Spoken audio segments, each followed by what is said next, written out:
the person that they said was my dad wasn't, that's why I didn't look like anybody. The story that she told us about my sister being kidnapped and the way that they told it every time was, oh, the only reason he took her was because she was in diapers. No, the only reason he took her was because she was his and I wasn't.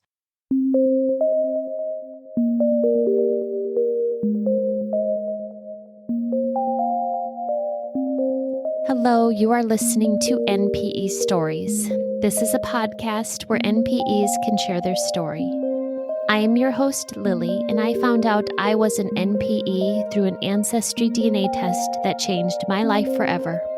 NPE is a term that stands for Not Parent Expected or Non-Paternal Event. This means that one or more of our parents are not who we believe them to be. NPE Stories is a podcast where NPEs can share their story of what their original family was like, how they found out they were an NPE, and what their journey has been like since the day they found out.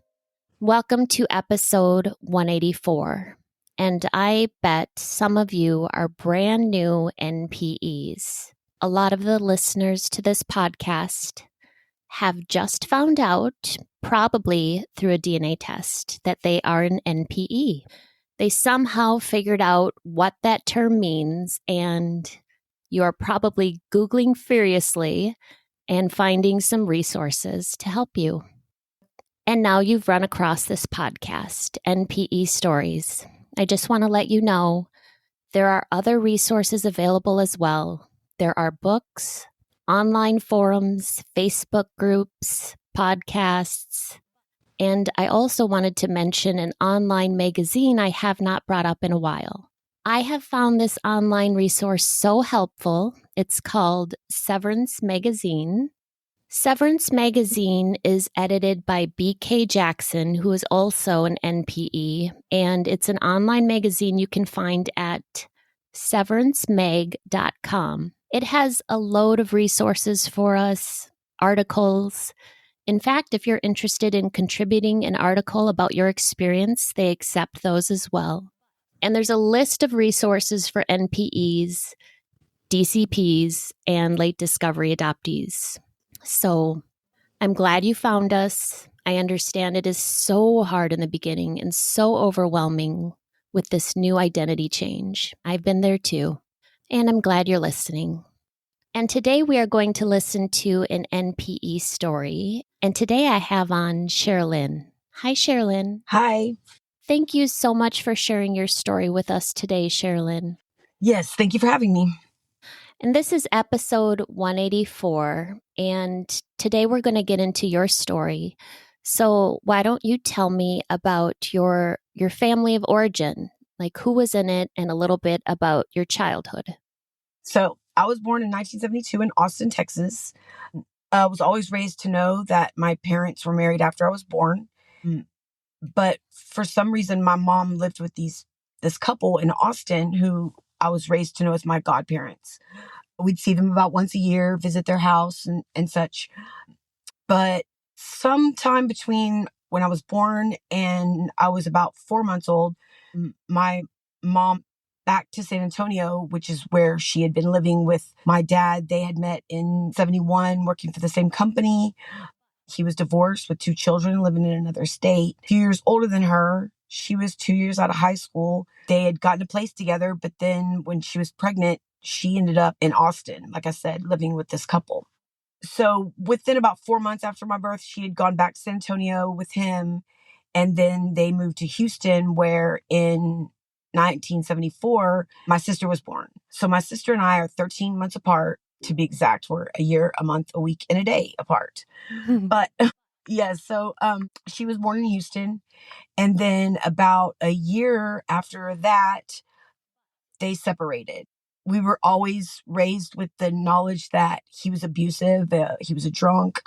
There was, violence in the home. And when they separated, Jamie, my sister, was still in diapers. And so the agreement was he would take her for the weekend while my mom took me and got settled in a new apartment. Weekend's over. No Jamie. Doesn't return. So, of course, my mom has a job to go to, Monday morning, because now she's a single parent on her own. Well, Next weekend comes, no Jamie. A month goes by, no Jamie. I mean, this story was a part of our childhood that he kidnapped her for 6 months. Oh. And yeah, and my mom had to hire a private detective. She had gone down. They lived in Corpus. He and his family lived in Corpus Christi, which is about 5 hours from Houston, or maybe it's shorter. I'm not sure, but maybe it's 3. Anyway, so I'm sure she went down there. I know there was a confrontation with my grandmother, an altercation there, and anyway, it was 6 months later when Jamie finally was back into the home. Well, I'm 2, 2.5 when she comes back. She's 1.5, and from what we were told, Jamie didn't remember us. And of course I remember her either. And it was not. It was very difficult. I think for my mother, it was very difficult. For Jamie, I read a lot of papers. She'd taken us to all kinds of therapy and stuff. Apparently my sister just cried for her dad constantly, all the time. I wasn't too happy about this person just appearing, crying all the time, from what I hear. And they were divorced shortly after. And so we were always raised that with just my mom. She never, I remember one boyfriend that she had growing up. That was it. There was no men in our lives. It was just us 3. She was successful, when we were younger. And so my sister and we are complete opposites. I have blonde hair. She has brunette. She's a brunette. She has brown eyes. I have hazel eyes. She's long and lean. Not long and lean. I don't know. I'm a little more muscular. I'm a tomboy, growing up. She was very girly. We just didn't have a lot in common. We were never close. It was very strange. I remember growing up, people would ask if we were twins because we looked the same age. We were only 13 months apart. But then people would ask, do we have the same dad? And every time somebody would ask that, my mom would lose it. Oh, that's so crass. Why would anybody ask that? Well, turns out they were onto something. So the home she bought was around the corner from an elementary school, only neither one of us went there. I had tested and went to a school that was geared for, it was a program that basically I went to kindergarten through 5th grade with almost all the same people, the same core 20 people, because you had to test to be in there. And it didn't matter where you lived in the city. It was a special program. And then my sister went to a school for kids with learning disabilities. So I think she had some emotional problems as well. Anyway, so we didn't grow up going to the same school. We didn't have the same friends.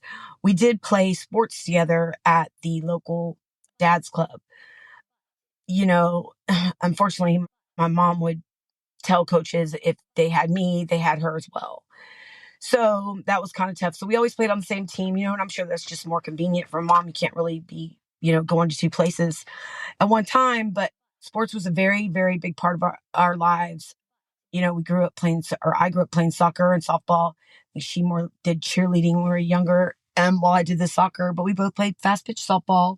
And, my mom was 21 when I was born, so she was young and, always at our games, always there. I mean, she might have been on the phone, especially once they were portable, but she made a good living. And then when I was in maybe 4th grade, we moved out of that home into a bigger home in a neighborhood that was larger tax bracket, I guess, so to speak. Okay. Well, 5th grade ends, and there were 3 junior highs in the city who catered to it was not gifted and talented. It was a program called Vanguard. Anyway, and there were 3 junior highs that I could go to, but you had to apply to be in. And in 5th grade, the school took us and we did visits with all 3. And there was one I just fell in love with. Well, the principal didn't really want to let me in because my conduct grades were atrocious. I couldn't sit still in class. I couldn't be quiet. I couldn't, stop messing with people. I was diagnosed hyperactive at a very young age.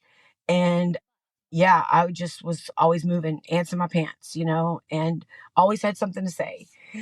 Well, so that last grading period, I mean, I remember I worked my tail off to just sit on my hands, cover my mouth, do whatever I had to do to get a B in conduct 6 weeks because I really wanted to go to that school and earned it. Went back to the school and they granted me admission. And I didn't realize though that I had other plans. She had found a private school that she had enrolled me in for 6th grade. I was not happy about it. And I guess going back a little bit, I've never been close with my mother ever, never been close with my sister. Those two sort of had bonded, and I'm sure it's due to the fact that, she wasn't there for those 6 months or whatever. I mean, I can remember being at a very young age and screaming at my mother that I hated her, that I was going to go live with my dad. Well, that was just some abstract concept then. This wasn't someone who we visited. I don't think that we started visiting him and his wife, and she had a young daughter that lived with him until maybe 3rd or 4th grade. But I mean, I can remember being in kindergarten, 1st grade, and screaming that. There just was never a bond or anything there. She wasn't somebody that I went and told my secrets to or anything like that. Did your dad ever get any legal consequences for taking Jamie, kidnapping her for 6 months? No. And I will get back to that later because I'm pretty sure I know why. So now I'm going to this private school. I did not want to go there at all whatsoever. It was not geared toward gifted kids at all. It was a work at your own pace type of a place where you sat at a desk facing a wall with like 2 partitions on either side of you so that you couldn't talk to your neighbor. You were given these workbooks for every subject and expected to do like 5 pages a day, say. Well, I mean, I was bored to tears, so I flew through those workbooks. It was a self-grading type of thing. And so in 6th grade, I did probably 2.5 years worth of work. The end of 6th grade, I tried out to be a cheerleader for the school. I made it. And that summer, we go to cheerleading camp. Well, I had been told all growing up that I could not get my ears pierced. My ears, they didn't have a fold in them and they were a little larger. They didn't bother me. I didn't ever notice them. The only time it ever became an issue, I go swimming and some kid would call me Dumbo. Well, I would dunk them and that would be the end of that. It just wasn't something that ever bothered me. But it bothered my mom a great deal. So I was always told I could not get my ears pierced unless I agreed to have autoplasty, which is plastic surgery. Your ears to fix that fold because it's considered like a deformity. So that summer, I quickly realized that I wanted my ears pierced. Like I said, I had been a tomboy. It wasn't just, wearing earrings wasn't ever a thing I desired until then. So that Christmas, I had the surgery. And, back then, spring break was centered around Easter, and Easter was a time that we would uh, more often than not visit them in Corpus, the grandmother and our dad and his wife and things. Well, that Easter I went there, and so I'm in 7th grade, my sister is in 6th, and I remember my grandmother telling me, asking me what was wrong with me, and I'm like, what do you mean? She wanted to know why those ears weren't good enough for me. And I'm like, what? Well, like I said, I didn't grow up looking like anyone, nobody. And my father had big ears. So it was told to me that I was the only feature I had of his, and now I didn't have it. So I guess I was too good for them. Well, that's sort of devastating when, I felt like I didn't have a choice. Like, I just wanted my ears pierced. That's all I cared about, and so much so that when I got out of the surgery and, they got you in this turban thing for like a couple days. And, I go back to the doctor, they unwrap it. It's this big, thing. We are still bruised up and there's really nothing to see. And he's giving me this mirror and the doctor's got this shit-eating look on the shit-eating grin on his face. And don't see the humor in any of this. It's painful and there's blue stuff coming out of my ear. And I'm like, what is wrong? Like, do you know what you're doing? Can you not see this? Like, messed up. And he's just sitting there with this goofy grin on his face. And it turns out he pierced my ears during the surgery and it was surgical string. coming out of the holes. So he knew how badly I wanted my ears pierced. So yeah, thank you for that, because I've never once had an infection. I can wear whatever kind of earrings I want. They'll never close up. But so that was a benefit of that. But that visit, everybody there made me feel like I thought I was better than them, and that was sort of a constant there. Like I said, he had been married before my mom and had two children. And for some reason, the stepmother would bring up, we would be sitting there eating a nice dinner or something, and she would bring up how they didn't have milk to drink or something. And I, I think she wanted us to feel bad because I had a nice life. Like I said, I went to private school. You know, my mom was pretty successful, and it didn't make me feel bad for them. It made me wonder, why do your kids not have milk? Why don't you send them money? Like that's what it made me feel like. Because I always knew that there was no financial support coming from them. There was supposed to be some minuscule amount, maybe $200, but my mom didn't enforce it or anything. She didn't. She was well off and like I said, successful. And another thing is, like I said, he had remarried and she had kids, one of whom was very young, younger than we were. And when they got married, she was a baby. And I remember one visit telling her that our dad wasn't her dad. And the shit hit the fan, so to speak. The stepmother was furious. To me, I didn't realize it was a secret. You know what I mean? Like, it was just matter of fact. What do you mean? Why would you lie to her? Why would you say this? Not knowing. And I can only imagine what the conversation was behind closed doors. That I'm sure my stepmother wanted to, rain on my parade too, but they didn't. Nobody did. Nobody said a word to me. So a year after the seventh grade, that summer, so I had done like the 2 years worth of work in sixth grade, and then did, another about the same in seventh grade, to where I was having to go to the high school. It was to the point where the school had my mom come in and told her that I needed to skip eighth grade. And, this wasn't something new. This was a discussion that had been ongoing since elementary school. They had also wanted me to skip every year and always declined. I have a suspicion that it was really only one reason, was because she didn't want us 2 years apart in school. Like I said, my sister had learning disabilities. And I think she feared that if we were 2 years apart in school, it would appear as though my sister had been put back. It wasn't so much about me skipping a grade. And I get that. I wasn't ever resentful or anything. I mean, I liked my classmates. I didn't want to skip. But in seventh grade, she really had no choice. So she agreed. And so I never went to eighth grade, and I was just very angry growing up. Well, there was a time then, we lived in Dallas for about a year, and then it was a disaster all the way around. So we packed it up, moved it back to Houston, but my mom had actually took me to a place. Back then it was popular, trendy, whatever, to put your kids in these 30-day treatment facilities. And that's what she did.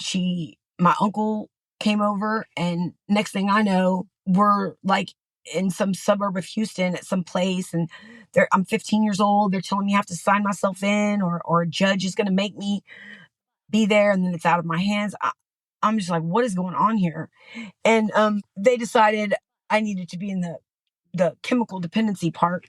Because yes, I was, running around drinking and things like that. Anything not to be at home. I think that's a large reason why I played sports.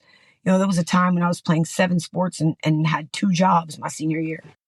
Went to this quote unquote treatment facility. It was pretty awful. I refused to participate. That doesn't really get you that far, but kids talk in there. So I figured, all right, I'm gonna do my 30 days. I'm gonna be done. I'm not participating. I'm not doing this therapy. I have nothing to say to her. I don't know what she thinks is going to happen, but it's not going to be it. Well, so, I remain on the lowest level. I have no privileges. Well, come to find out, she's got some kind of insurance. I don't get released in 30 days. I'm still there. So, my therapist is like, nobody's letting you out of here. You're going to have to participate. Well, I'm not going to, so I can just tough it out. 6 weeks goes by. I'm still there. 2 months goes by. I'm still there.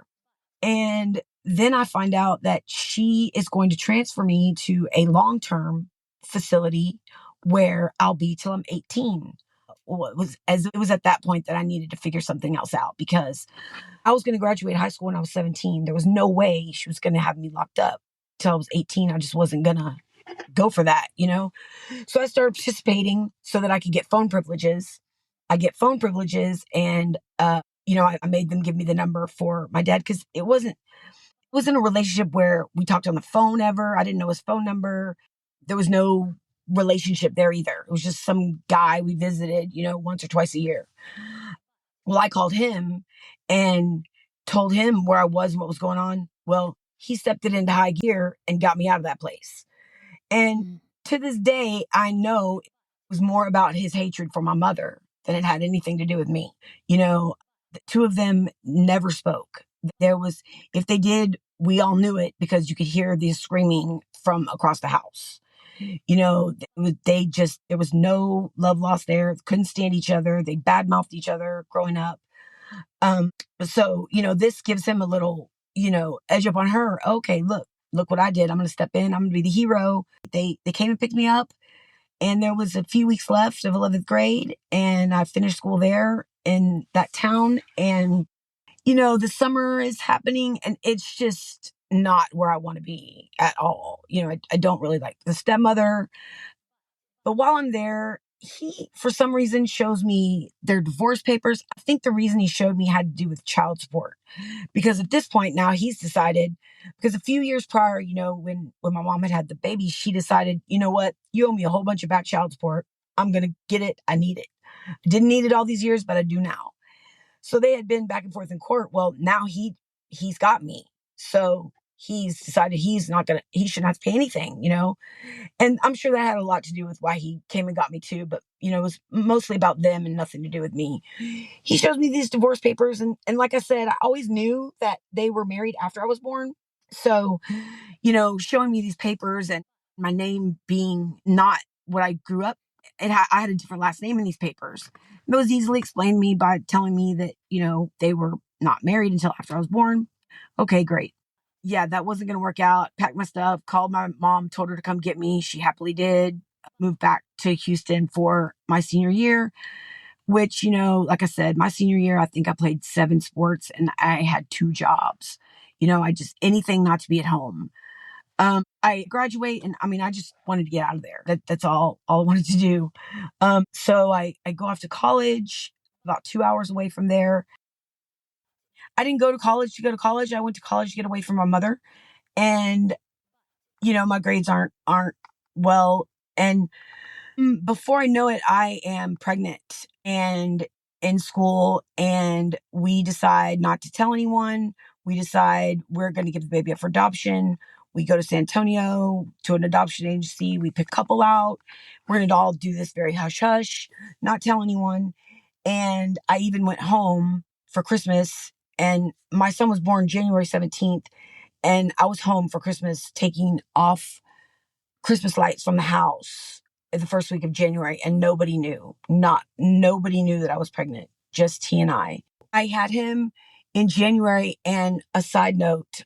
So those doctors in the news that inseminate their patients, the doctor who delivered my son is one of those. Dr. Mm. Kim McMorris in Nacogdoches, just a weird coincidence. But yes, I was already pregnant when I started seeing him. So that didn't happen to me. But he is one of those doctors who is, Mm. has all these children out there. But anyway, Oh. yeah, strange coincidence. Oh, wow. Yeah. But so he was born and then, we were in the hospital. The couple came from New Jersey. We decided, you know what? We're not doing this. We're going to keep the baby. We called our parents. It was a whole thing, because no one knew we were even having a baby. They came. So me and my son ended up going back home with my mother and the father stayed there in Nacogdoches for the semester. And so when we were at home that semester, I don't know, she was gone and I started snooping through her office and found a birth certificate that had just my name on it, just her name, and my last name was her maiden name. No father listed. And for whatever reason, even though I knew they weren't married till after I was born, I knew when I saw this paper that the person that they said was my dad wasn't. That's why I didn't look like anybody. That she just been lying. That story that she told us about my sister being kidnapped, and the way that they told it every time was, oh, the only reason he took her was because she was in diapers. No, the only reason he took her was because she was his and I wasn't. Because there was no reason to keep telling us it was because she was in diapers. I never wondered why it was her and not me, The whole thing with the ears, and I knew that that's what that meant. And that I've heard all these podcasts where these people say there was something missing, and there was something missing. There was something that it's like everybody is in on something that you're not, and I didn't look like anybody. And me, this piece of paper meant that that's what it was. I'd never once ever thought that. It never crossed my mind. We didn't have the same dad, even though people asked us. So my mom gets back and I confront her and she is livid. Why am I digging through her stuff? Get out of her office and all this. And I'm like, I don't care. She told me I was crazy. That was my father. It was just these wild ideas. Well, we pretty much packed it up and I had my boyfriend come and get us and me and the baby moved to Nacogdoches. I sat down, I wrote Tommy, my dad, I wrote him a letter. He never responded. Come to find out, the deal was that they never actually did get married. What had happened was they got divorced. In Texas, there's something called common law marriage. So what they did was she filed for divorce saying that they were common law married. When she did that, she backdated this quote unquote common law marriage to prior to my birth.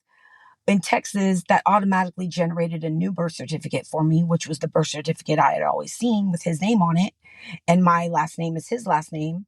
Automatically generated a new birth certificate because then I was considered a child born during the marriage of, which made him automatically my legal father. So he did not have to adopt me. Nobody had to sign their rights away. They just sort of tricked the court. And I believe that he went along with that in exchange for my mom not pressing any charges for the kidnapping of my sister. And my uncle verified that as well later. Turns out my grandmother knew, my mom's brother knew. It wasn't a secret. Everybody in Corpus knew. But at this point, my mom is denying it all. It's even a thing. Like, it's all in my imagination. I'm making things up. It's not true. Do I have any DNA? This is 1995. There's no DNA testing going on. She's like, how do you know that? This type of thing, and in reality, I didn't have any reason other than I just knew. Because in my mind, they all owed me an apology. That's all I wanted. Just say you're sorry. And it took a little bit. My mom, she's never really admitted it, but I actually got her drinking and was able to get a name out of her and okay, there was this one night that this happened and maybe, but no, he's your dad type thing. So I got this name, Mike Foster, out of her. And this was 1997. I got this name out of her. The internet, you know, she thought he lived in Dallas or something. Well, you know how many Mike Fosters there were in the Dallas area? I mean, his name might as well have been John Smith. It was just ridiculous. About that time, there was an episode of Friends where Phoebe finds out her dad isn't her dad, and she goes over there in the cab with Chandler and Joey, and she doesn't go inside. She just sits there, and they're like, "Aren't you going to go? That's his house." And she said, "No." That was enough. Just knowing that's where he was enough. And for me, that was enough then. And it was enough. I knew his name. I knew where he was. If I ever wanted, because no matter what she said, she denied telling me that. She denied to my sister. She told me that. I'm like, where did I get the name then? I just made it up? No. She just wouldn't admit to any of it. Well, so I lived in Austin, and every day I drove by the furniture store that they had worked for in San Antonio.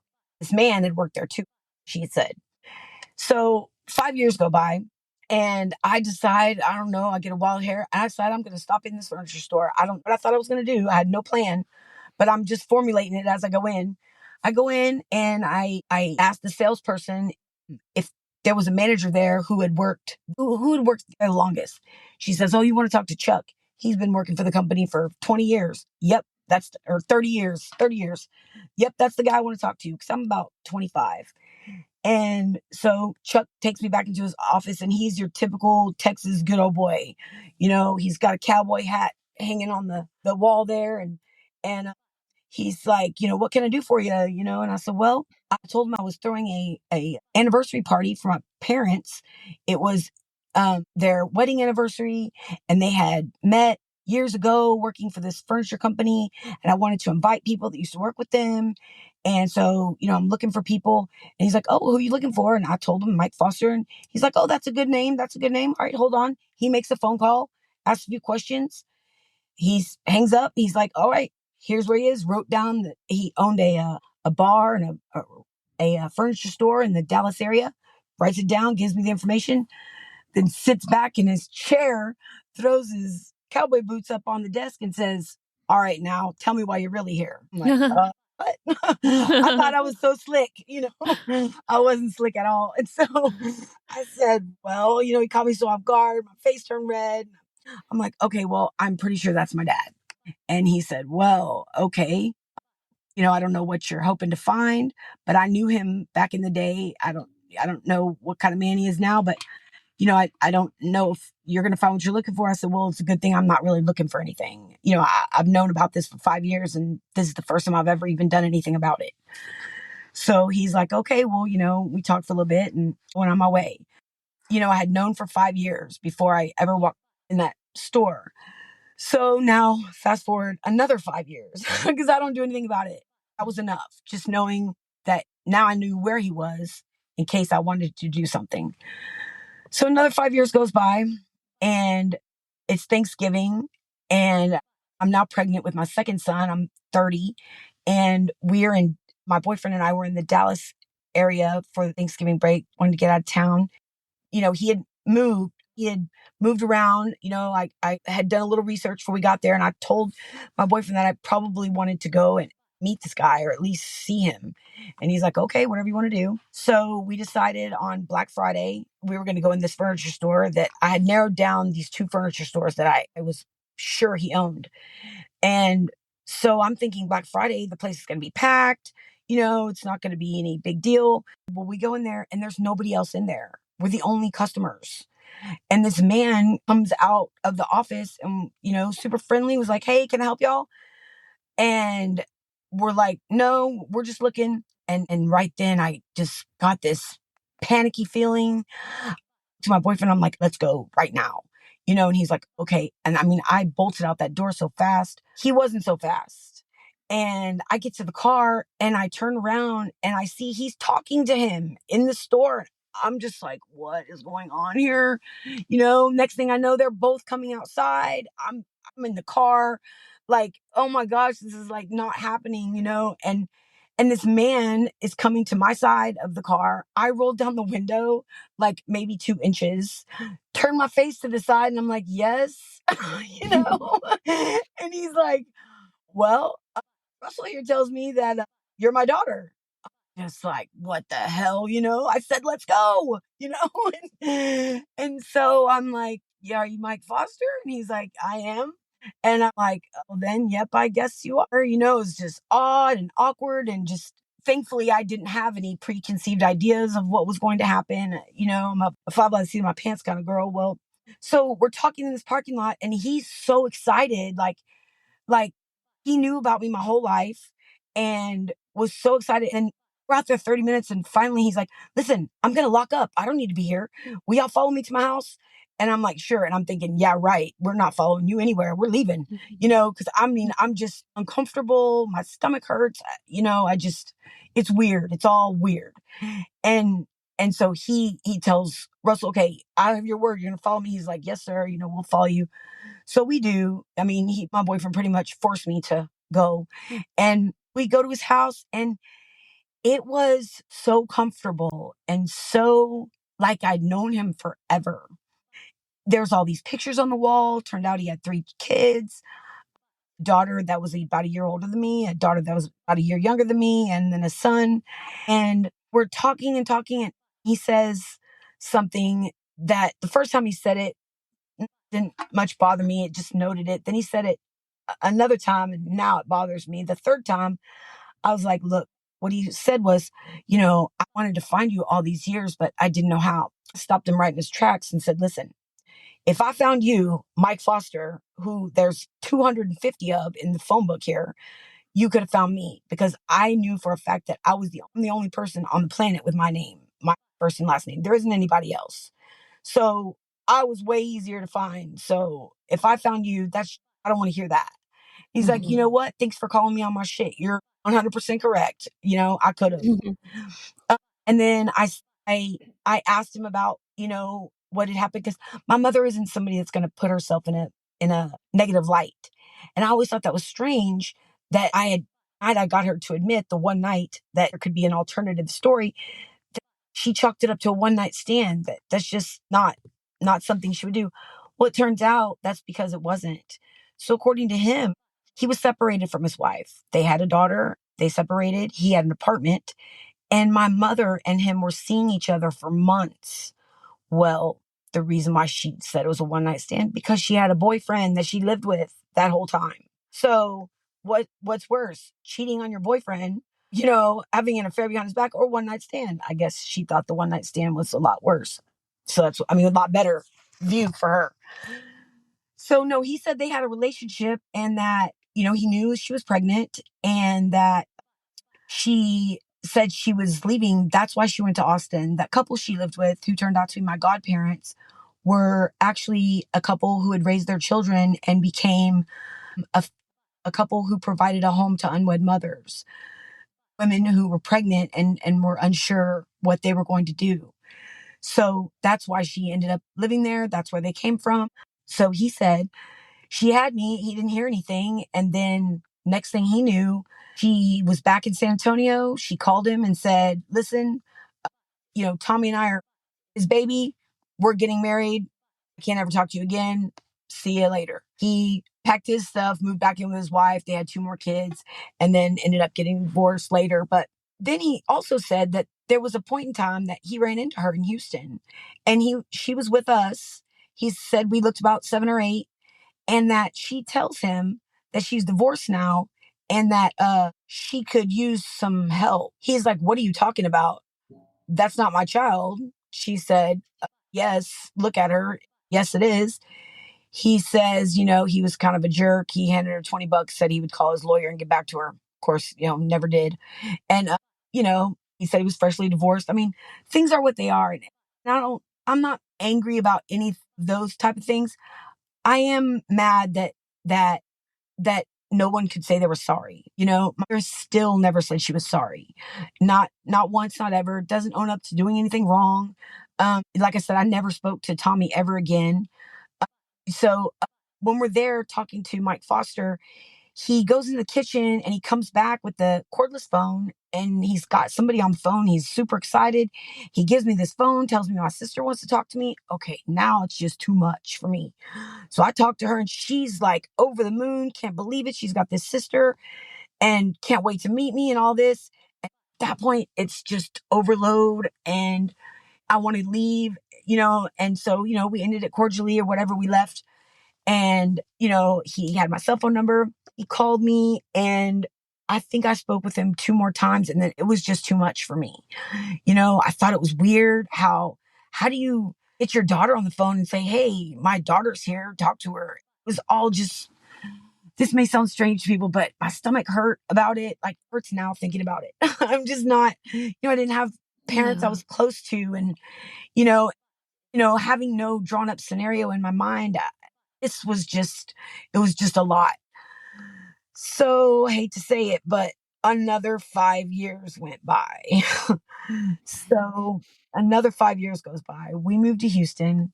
I get on the computer. I decide, oh, now I have 2 kids, 2 more kids with Russell, and I have 2 kids. And I get on the internet and I start poking around and get in my head, okay, I guess 5 years is my number. I don't know. In my head, I'm going to get back in touch. I'm comfortable now. Well, he died the year before. Oh. So that was not an option, and I, s- I don't regret how I handled it, because that's all I could do at the time. I couldn't do anything more. I wasn't capable of having a relationship with him. I am super glad that I did get to meet him, but you can't miss what you didn't have. I never had a daddy. I never had that relationship.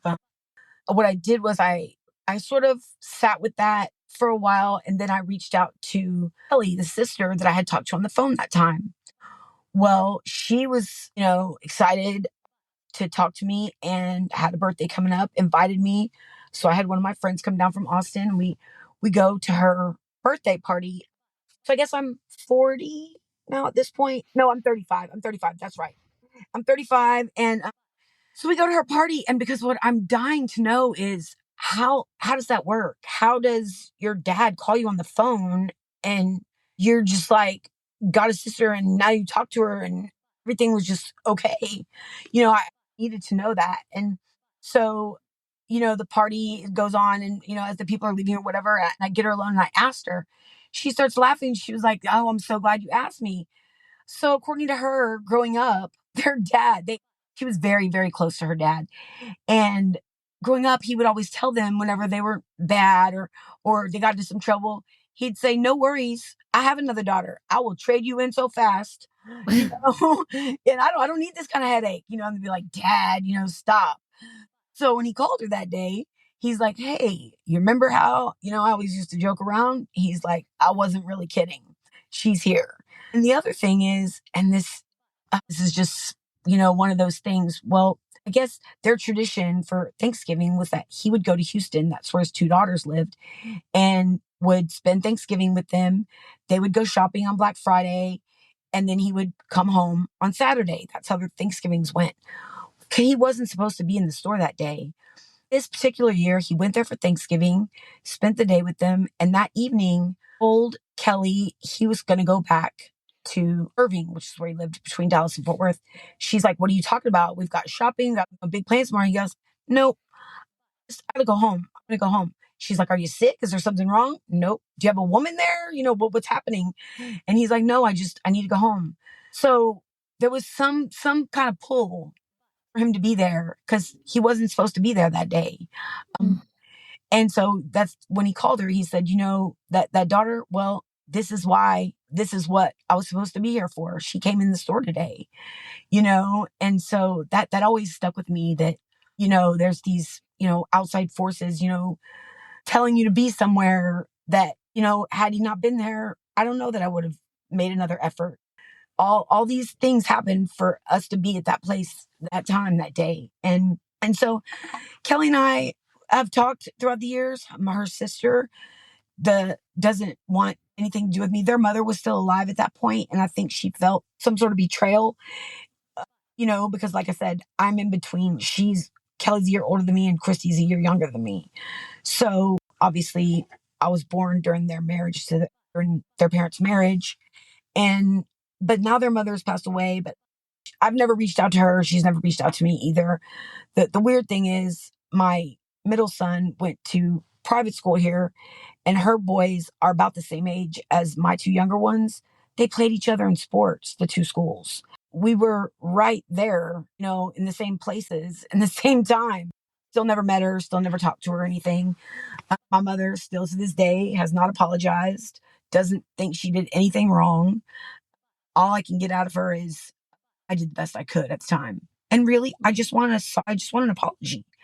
I was really angry about it for a long time. I can't say that I'm still not angry because I am. What has helped is I've had a friend for about the last 15 years who, ironically enough, almost the same scenario happened to her. Having that person to talk to about it, and because people don't understand, especially my siblings. Like shortly after finding out, my sister and I were somewhere, and I introduced her to someone as my half sister, and she got offended. "Well, Mm. who are you to be offended? You are my half sister. Sorry if that offends you. How do you think I feel?" It's a general sense of get over it, Yes. and Okay, there's nothing for you to get over. That's why you say that. So I Yeah. want you to know that I sent her podcast to my mother a Mhm. year ago. Not, he was saying something to me, and my normal comeback is like, well, if you don't want me to be so mad, say you're sorry. I mean, that's the thing to everything. But this case, I sent her a link. I sent her a link to the podcast and not thinking for a second she'd listen to it. And I got back a text from her, said she listened to it. She didn't know there was a term for it, and that she was glad, I was trying to find it to read it to you. Okay, here we go. Okay. So I sent it to my mother and kind of in a way to shut her up that day. And she actually listened to it and said, thanks for sending me the podcast links. I've listened to two of them. I sent her yours and Dawn's podcast. I forgot what it's called right now, but sent her Yeah. an episode of his and an episode of yours. And she says, I've listened to two of them. Did not know there was a name for what you were dealing with. I do have empathy for you and I'm willing to answer your questions. I can only tell you what I know and remember, and I'm prayerful you can hear me and have the resolution you need. And that is closer to anything I've ever gotten, any acknowledgement of how I felt. Mhm. So, to anyone listening out there, maybe these podcasts aren't just for us. Maybe they're for the people who don't understand as well, because I really Yeah. think that she did understand. Like others, I never heard of an NPE. I only figured out what there was a term a year and a half ago, and even through the email, and this is how long it took to do this. But these podcasts, I think, can what you're doing just for us, I think, but because I really do think that she does have an understanding. Don't know that I'll ever get an apology, but I think that's as close as I'll ever get. And that's what I'm getting in my emails. I mean, I get a lot of emails from NPEs, but also family members. And if they just have the willingness, sometimes they write me, whether it's a newfound sibling or a new birth father or an original, like someone from the raising family, they'll write and they'll be like, okay, I'm starting to get it. Even though it hasn't happened to them, is just empathy for understanding what this feels like. Yes. Sharilyn, if people wanted to contact you, could they do that? Yes. What is the best way to get in touch with you? Email SSHARILYN @hotmail.com. I will put the link, your email address down below. If you just scroll down on whatever podcasting app you're looking at, you'll be able to see Sherilyn's email address. Thank you so much for explaining so well what this was like for you and how it felt. And I just really appreciate you coming on and sharing today. Thank you. I appreciate it. These stories are here for us to identify with. If you are an NPE and would like to share your story, email npestories@gmail.com. You do not have to give any identifying information. If you are an NPE and would like to share your story, I'd like to hear from you. Subscribe to this podcast to hear more. Come heal with us.